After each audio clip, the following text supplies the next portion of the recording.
विजय कौशिक जी, क्या वाकई जयराम रमेश जी इतने हल्के हैं पार्टी में कि अनुराग जी ये कह रहे हैं कि उनके ऊपर अगर कोई बात भी हो रही है तो उसका जवाब देना भी जरूरी नहीं समझते हो, ना ही उनका उतना कद है पार्टी में? सवाल यह है कि इनका खुद का क्या कद है इनकी पार्टी में, पहले ये जवाब दे दे। अरे कम से कम ऐसा तो नहीं कहना चाहिए। अगर मोदी जी कहे या कोई और बड़ा नेता कहे तो समझ में आता है, क्योंकि उनके लेवल की बात है। अब मैं कह दूं मोदी जी का कोई लेवल नहीं है, ये कौन सी बात है? मोदी जी को कोई सीरियस नहीं लेता, ये कौन सी बात है? गलत बात है। मोदी जी देश के प्रधानमंत्री हैं, उनका अपना एक वजूद है। जयराम रमेश जी हमारी पार्टी के नेता हैं, एक महत्वपूर्ण जिम्मेवारी है उनके ऊपर। दिल से पूछेंगे तो आप भी सीरियसली नहीं लेंगे उनको, तो उनको लेकर इस तरह की टिप्पणी ओछी टिप्पणी ही मानूंगा मैं, कि उनके समकक्ष नहीं है ये, इसलिए इन्हें ऐसी बात नहीं करनी चाहिए, पहली बात।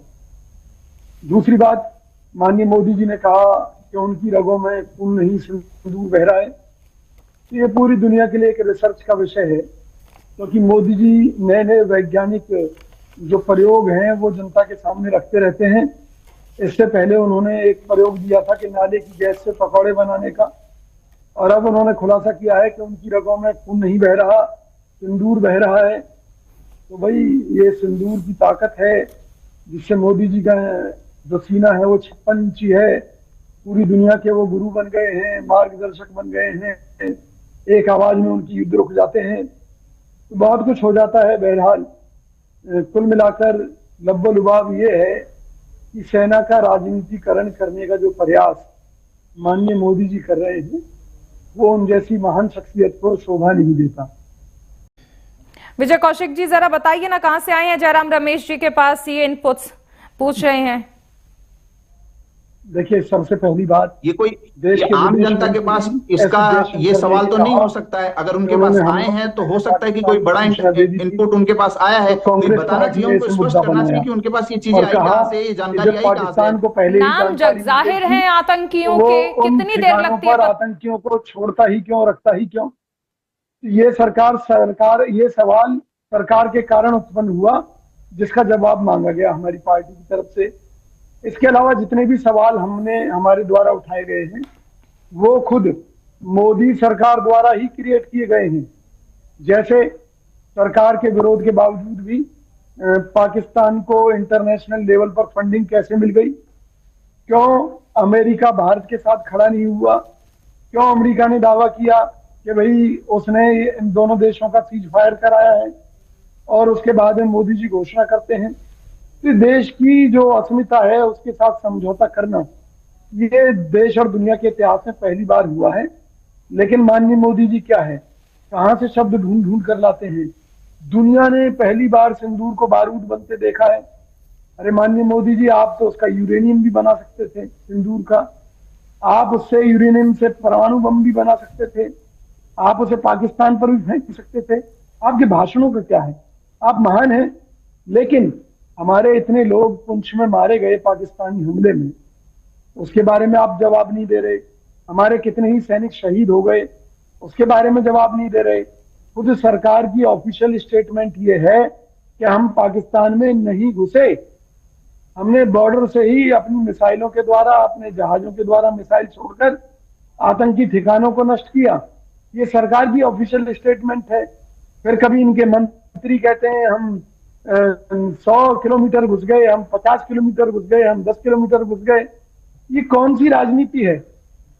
ये कौन से तरीके हैं? तो सवाल तो पूछे ही जाएंगे ना। देखिए, जब सरकार ने सर्वदलीय बैठक बुलाई युद्ध को लेकर, तो कांग्रेस पार्टी ने एक तरफा समर्थन सरकार का किया कि हम सरकार के साथ हैं।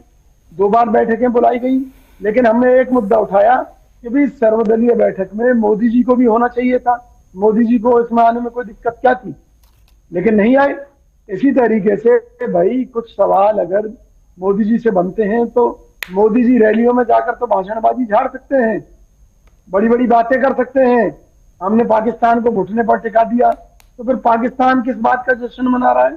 ये हमारी समझ से बाहर है। तो ये जो मामला है, निश्चित तौर पर सेना के ऊपर कभी कोई सवाल नहीं है। पाकिस्तान को जश्न मनाने के लिए किसी वजह की जरूरत ही कहाँ है? पाकिस्तान तो फेक नैरेटिव पे जश्न मना लेता है।